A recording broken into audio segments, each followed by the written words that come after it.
चलिए शुरुआत करते हैं आज की न्यूज़पेपर की। हम शुरुआत करेंगे बजट के साथ में। आज का वीडियो लंबा होगा और ज़्यादातर जो बातें हैं बजट से रिलेटेड ही होने वाली हैं। तो फ्रंट पेज में जो बजट से रिलेटेड न्यूज़ दी गई है उसी को हम देखेंगे। ठीक है, ये पिक्चर आप देख रहे हैं ना, ये वित्त मंत्री निर्मला सीतारमण है। इन्होंने जिन जिन चीज़ को सपोर्ट किया है वो कौन कौन सी चीज़ें हैं, जैसे कि वैक्सीन के रूप में एक इकोनॉमिक बूस्ट की बात कर रही हैं। ठीक है, इंडस्ट्री को इन्होंने उठा के रखा, अपने हाथ से सपोर्ट करके रखा है, इंफ्रास्ट्रक्चर को सपोर्ट करके रखा है, एग्री, डिजिटल रूपी, एम्प्लॉयमेंट। एक प्रकार से कहना चाहिए इनका जो बजट ये लेके आई हैं वो एस उनके सपोर्ट में क्या क्या चीज़ें हैं ये पिक्चर यहाँ पर हमको बताती है। बाकी ऑटोमोबाइल जो है कोरोना की वेव में पूरा धंस गया है और ये जो प्लेन आप देख रहे हैं वो प्लेन भी उड़ करके चलने लगा है। और एक जो महिला लेडीज़ है आप उसे देख रहे हैं ना, वो भी पानी में डूबती हुई नज़र आ रही है। इसके अलावा स्मॉल स्केल इंडस्ट्री का भी यहाँ पर कोरोना की वेव में ख़त्म होना दिखाया गया है। टेक्सटाइल इंडस्ट्री भी पानी में बह गई, मतलब कि शायद सपोर्ट यहाँ पर नहीं दिया गया है, इसलिए इस पिक्चर में उनको इस तरह से प्रदर्शित किया गया है। मेन जो फोकस है बजट का वो यहाँ पर आप समझ लीजिए, फाइनेंशियल इंक्लूजन। फर्स्ट जो हेडलाइन है इसकी फाइनेंशियल इंक्लूजन की है। 2022 all post office will come on the banking system. ठीक है, मतलब कि हर गांव में तो बैंक नहीं है, लेकिन कुछ कुछ आइट साइड वाले गांव में ना हो, लेकिन एक दो गांव के बीच में एक पोस्ट ऑफिस रहता है, लोग वहीं पर सारी बैंकिंग की फैसिलिटी प्राप्त कर पाएँ, सरकार ऐसा चाहती है। इन 2022 all the post office will come on the banking system, enabling financial inclusion and access to accounts, and also provide online transfer of fund between post office account and bank account। मतलब कि यदि आपके पास post office में एक account है, ये इसका पैसा आप अपने बैंक अकाउंट में डाल सकते हो। कुल मिलाकर के पोस्ट ऑफिस को बैंक की तरह ही बनाया जाएगा, वैसी फैसिलिटी अब पोस्ट ऑफिस आपको दे पाएगी।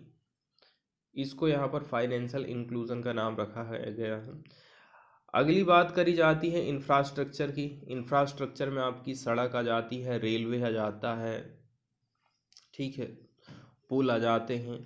तो 400 new generation Vande Bharat train, कितनी 400 नई जनरेशन की Vande Bharat train with better energy efficiency and passenger riding experience will be developed and manufactured during the next 3 year। आने वाले 3 साल में हम 400 वंदे भारत ट्रेन का निर्माण करने वाले हैं। अब किराया कितना वसूलेगी सरकार ये आप समझ सकते हैं, क्योंकि अब आपको फैसिलिटी अच्छी मिल रही है तो इस हिसाब से आपको किराया भी देना पड़ेगा।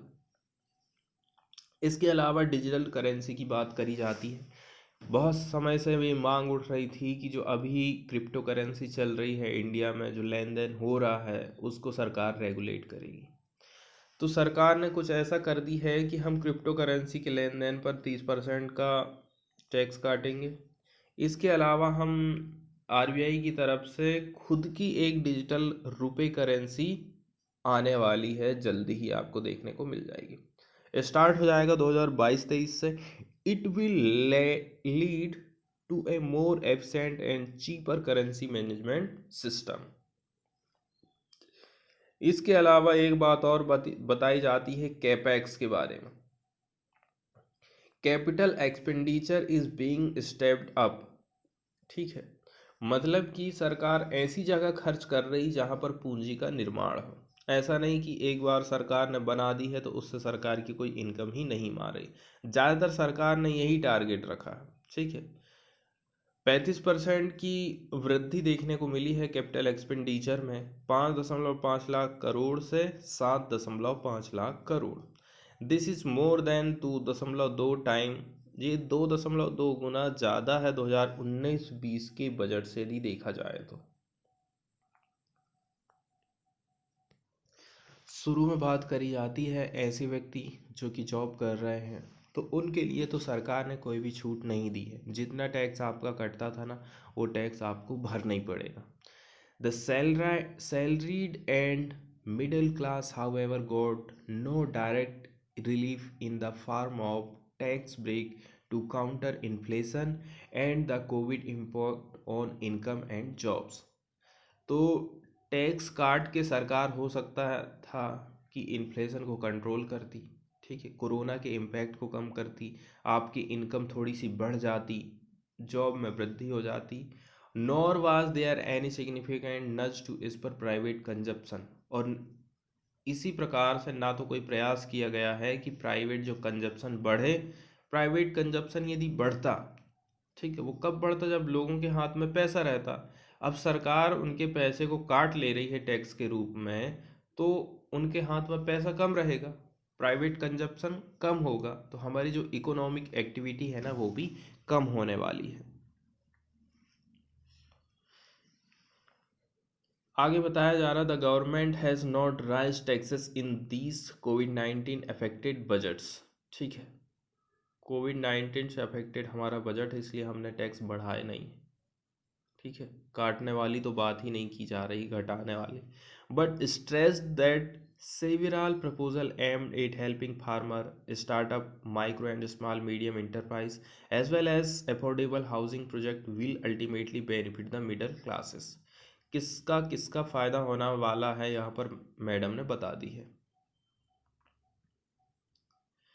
इसके अलावा जैसे कि हॉस्पिटैलिटी की बात करें, कॉन्टैक्ट इंटेंसिव सर्विस सेक्टर जिसको माना जाता है, आल्सो लैंग्वेजिंग अंडर 2019-20 लेवल। ठीक है, जो लेवल वैसा था आज के टाइम में भी इसका लेवल वैसे ही रहना चाहिए। Did get A helping hand with the expansion of existing 4.5 lakh crore emergency credit line guarantee scheme. ठीक है, टू 5 लाख, 4.5 से 5 लाख इन्होंने कर दिया है emergency credit line guarantee scheme के अंतर्गत, with the window to avail this support extended by a year till March 2023। यहाँ जिस सेक्टर की हम बात कर रहे हैं और जो वर्ड यहाँ पर यूज़ आया है, जिसका नाम है ECLGS, emergency credit line guarantee scheme. ठीक है, 2020 में फाइनेंस मिनिस्टर ने इसको इंट्रोड्यूस किया था, जिसका मेन उद्देश्य था कि हम कुछ फाइनेंशियल असिस्टेंट प्रोवाइड करेंगे हमारी इकोनॉमी को। ठीक है, तो हमारी जो इंडिया की गवर्नमेंट है उसने ये टारगेट किया इस स्कीम के माध्यम से कि हम 3 लाख करोड़ रुपया अनसिक्योर्ड लोन, जो कि अनसिक्योर्ड लोन है किसका, MSME का, कंपनी का, across the country to mitigate losses suffer due to corona. ठीक है, बात ऐसी है कि मेरी कंडीशन ऐसी हो गई है कि मैं अब लोन पटा ही नहीं सकता, तो उसकी गारंटी कौन लेगा, सरकार लेगी। तो वो MSME और कंपनीज के लिए सरकार ने ये स्कीम लॉन्च की थी।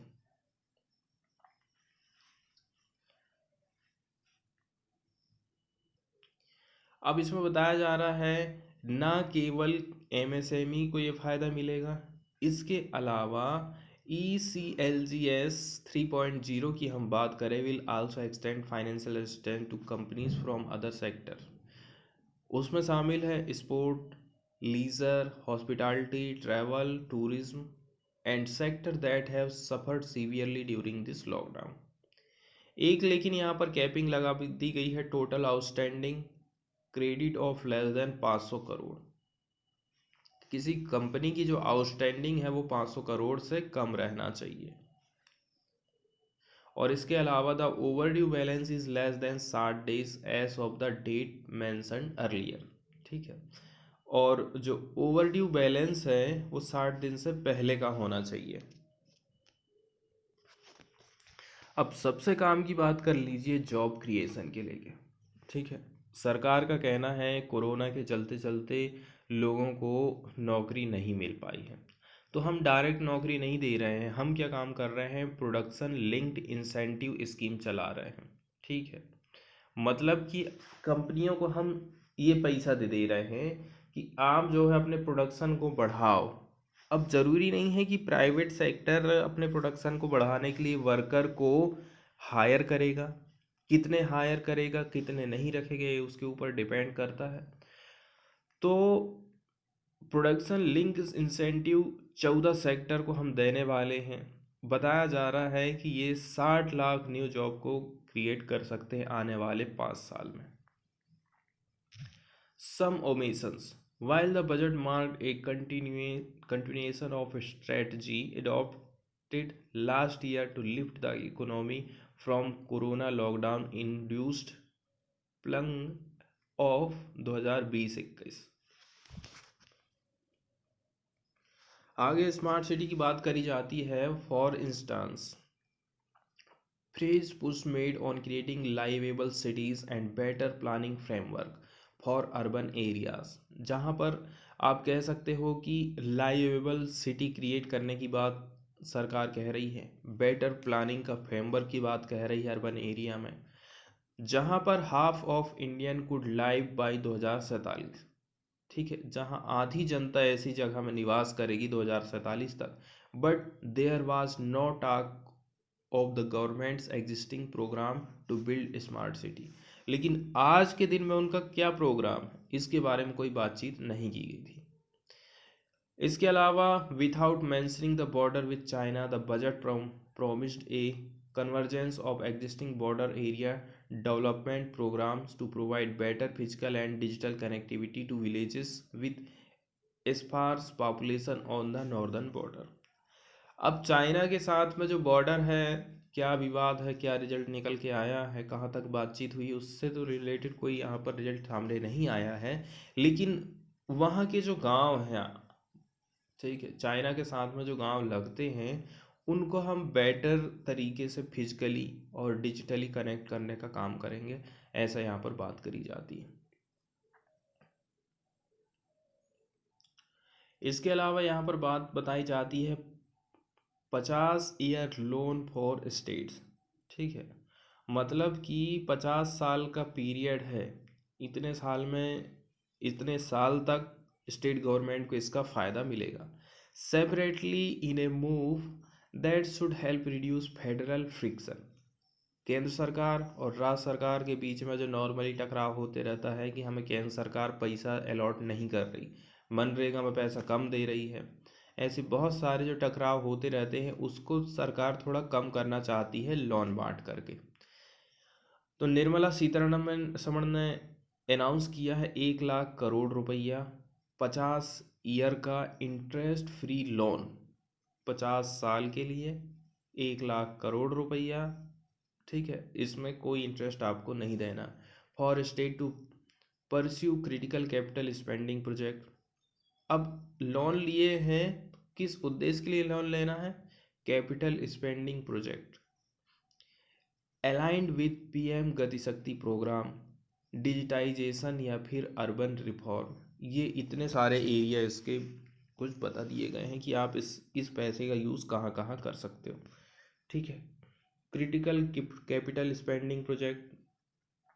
इसके अलावा गति शक्ति प्रोग्राम जिसके अंतर्गत सरकार बहुत सारे इंफ्रास्ट्रक्चर बनाने वाली है, सड़कें, पुल। ठीक है, इसके अलावा पत्तन, बंदरगाह, हवाई अड्डे, डिजिटाइजेशन और अर्बन रिफॉर्म, इसके लिए भी ये लोन यूज़ किया जा सकता। फिर ठीक इसी तरह का सिमिलरली 10,000 करोड़ का विंडो अनाउंस किया गया है 2021-22 has been enhanced to 15,000 crore in deference to state CMs request, the minister said.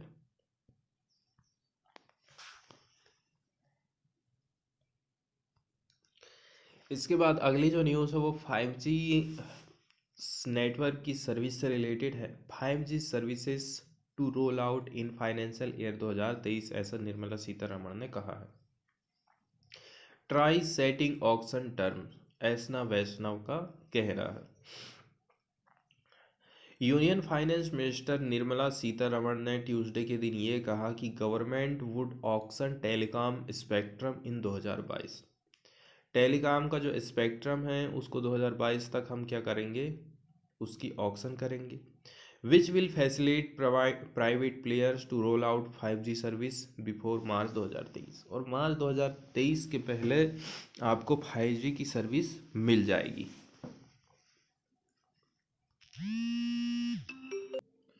इसके अलावा एक बात यहाँ पर बताई जाती है कि सीतारमण ने ये भी कहा है to enable affordable broadband and mobile service proliferation in rural and remote areas. ठीक है, ग्रामीण क्षेत्रों में भी इसको विस्तार करने की बात के लिए क्या कहा गया है, 5% of annual collection under USOF universal service obligation fund would be allocated. 5% का फंड एक्स्ट्रा एलोकेट करने की बात करी जा रही, ताकि जो ग्रामीण एरिया है उधर तक भी सर्विस अच्छे से प्रोवाइड की जा सके। This would promote R&D and commercialisation of technologies, ऐसा उनका कहना है। अगली बात करी जाती है BSNL की, इसको मिलेंगे 40,720 crore. The government will make a capital infusion on 40,720 crore in the state आउंड BSNL in 2022-23।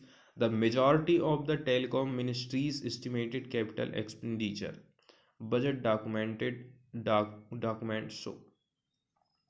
The provision is for capital infusion for 4G spectrum, technology upgradation and restructuring in BSNL। तो भैया अब BSNL में 4G आने वाला है और प्राइवेट कंपनियां लाने वाली हैं 5G। BSNL को ही क्यों सरकार 5G नहीं ला देती है डायरेक्ट, ये बात समझ में नहीं आती है। टैक्स से रिलेटेड इसमें जो घोषणाएं की गए हैं उसका सारांश यहाँ पर एक व्यक्ति के द्वारा लिखा गया है, काफ़ी जानकारी ये रखते हैं।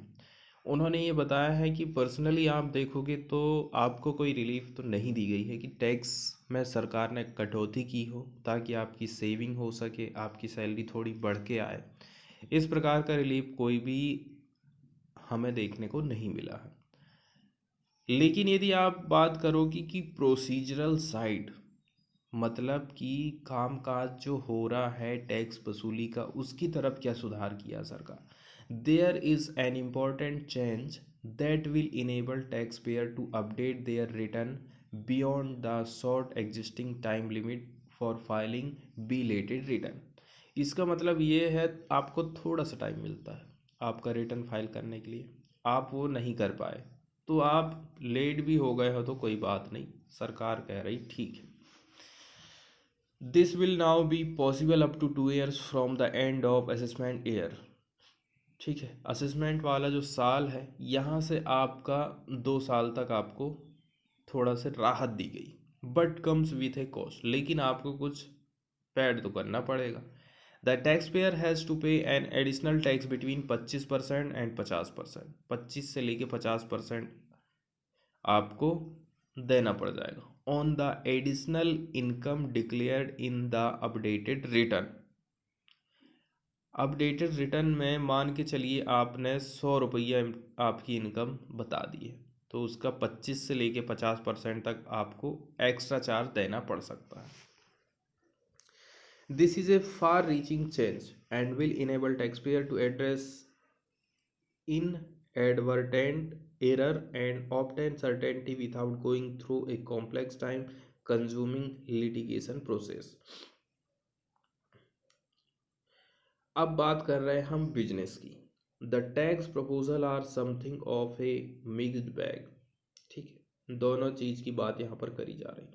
पॉजिटिव साइड की बात करोगे तो extensions have been provided for startup and new manufacturing companies. नई नई कंपनियां जो स्थापित होना चाहती हैं हमारे यहाँ पर, उनको एक डेडलाइन बढ़ा दी गई है। Startups establishing up to March 31 2023 instead of 31 2022। पहले 2022 की डेट थी, अब उसको 2023 तक सरकार ने बढ़ा दी। Will now be eligible for tax relief, इनको हम टैक्स से रिलीफ देंगे, ऐसा सरकार का कहना है। एक बात अब इसके बाद वाली हम और देख लेते हैं।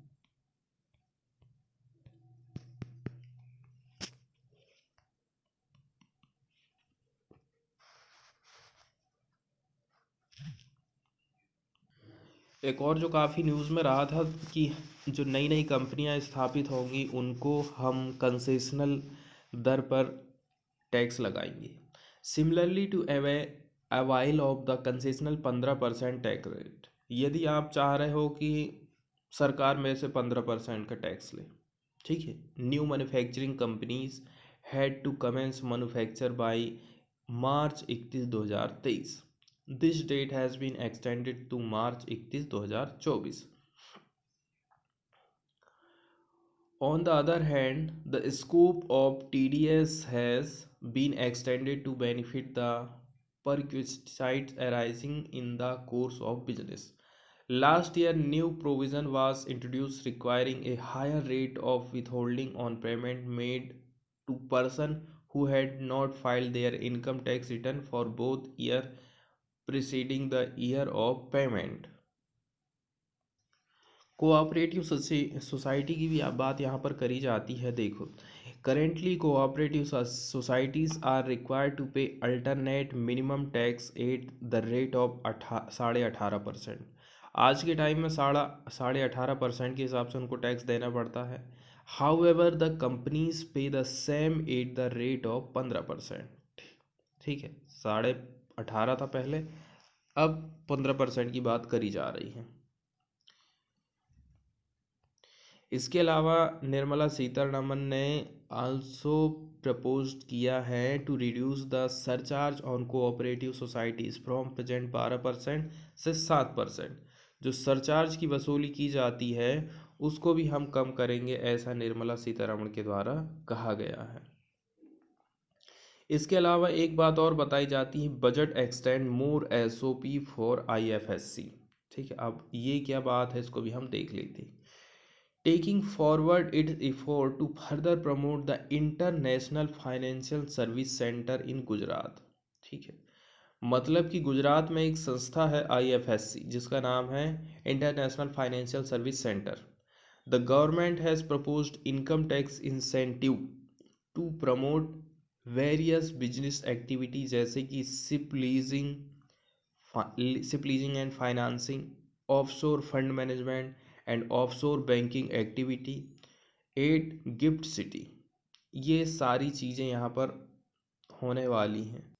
इसके अलावा international arbitration centre to be set up in GIFT City. International arbitration centre की भी स्थापना की जाएगी जहाँ पर जो कंपनियों के विवाद है ना वो निपटाए जाते हैं इंटरनेशनली। इसके अलावा बात बताई जाती है, the union budget has propose to provide that income of a non resident from offshore derivative instrument या फिर over the counter derivatives issue by an offshore banking unit, income from royalty and interest on account of lease from off ship and income received from portfolio management services in IFSC shall be exempt from tax. कौन कौन से काम है जिसको tax से free रखा गया यहाँ पर बताया जाता है। इसके अलावा further it has allowed world class foreign university and institution to offer course in financial management, fintech, science, technology, engineering, mathematics free from domestic regulation except those by IFSCA to facilitate availability of high-end human resources for financial service and technology in gift city Gujarat. और भी यहाँ पर बहुत सारी चीज़ें होने वाली हैं ताकि जो गिफ्ट सिटी गुजरात है वो आगे और भी ज़्यादा बढ़ सके। इसके अलावा इसमें बताया जा रहा है Sensex rise 1.46% on governments infrastructure plan.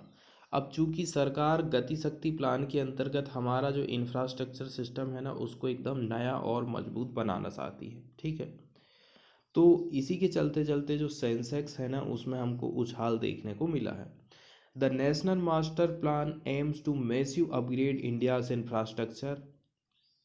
इसमें भी वही बात बताई जाती है कि ये जो मिशन गति शक्ति है इसका आखिर उद्देश्य क्या है। तो बताया जा रहा है इसका जो मेन उद्देश्य है हमारा जो इंफ्रास्ट्रक्चर है, लॉजिस्टिक सेक्टर है, उसको हम कैसे करके नया कर सकते हैं। This will not just support near term growth, इससे न केवल आज थोड़ी थोड़ी पास की जो ग्रोथ दिखेगी, लेकिन ये इन्हेंस करेगा competitiveness of the Indian industry को। The focus on 7 key engine help to bring about much needed synergy between infrastructure और logistic sector. National highway expansion होने वाला 25,000 किलोमीटर का, ठीक है। Gati Shakti is expected to create 60 lakh new job. The financing plan for these investment now look much more robust and credible. Both the center and state will now need to focus on its speedy implementation. इसके अलावा एक बात यहाँ पर करी गई है venture capital और प्राइवेट इक्विटी इन्वेस्टमेंट को लेकर के। यूनियन गवर्नमेंट एक समिति बनाएगी जो कि दोनों के बीच में संबंध स्थापित करेगी, ठीक है।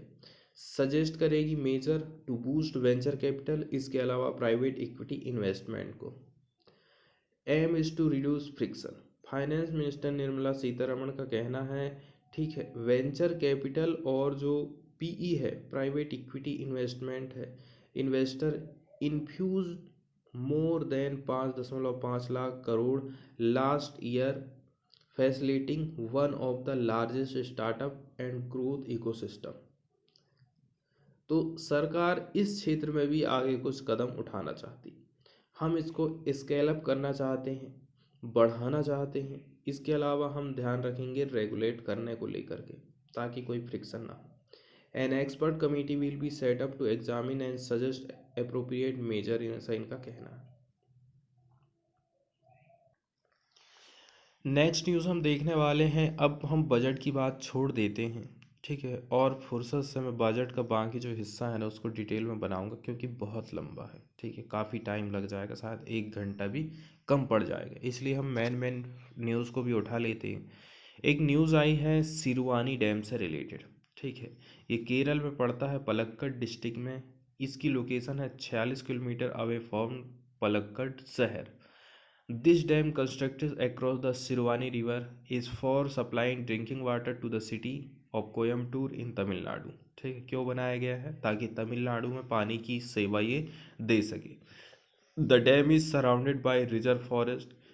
मिथुकुलम hill is situated on the eastern side of the dam. ये कुछ इंपॉर्टेंट लोकेशन थी। ओपन इसको 1984 में किया गया था, ठीक है, इसको हमें ध्यान रखना।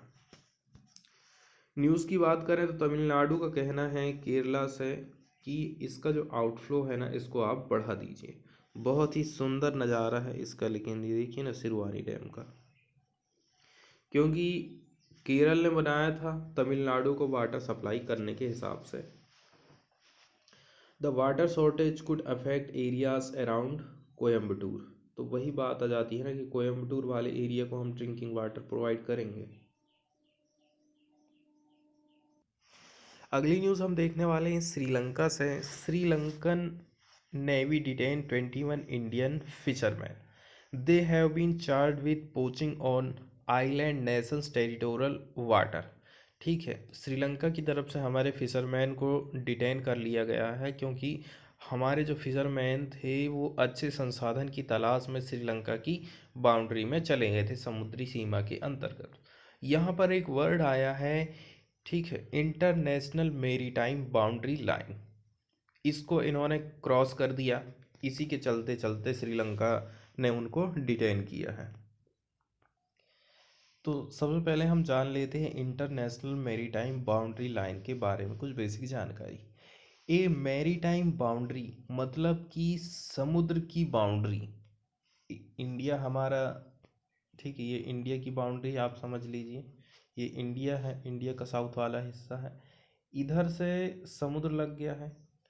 तो कितना तक एरिया है जहाँ पर फिशरमैन लोग जाकर के मछली पकड़ सकते हैं, उसी सीमा की बात हम कर रहे हैं। A maritime boundary is conceptual division of earth's water surface areas using physiographic और जियोपॉलिटिकल क्राइटेरिया। एक तरफ तो धरती का जियोग्राफिकल एरिया है, और दूसरी बात पॉलिटिकल रूप से आप कितना मान ले रहे हो कि नहीं, इतने एरिया में हम अपने संसाधनों पर कब्जा करेंगे। As such it as usually bounds areas of exclusive national right over mineral biological resource encompassing maritime feature limit and zone.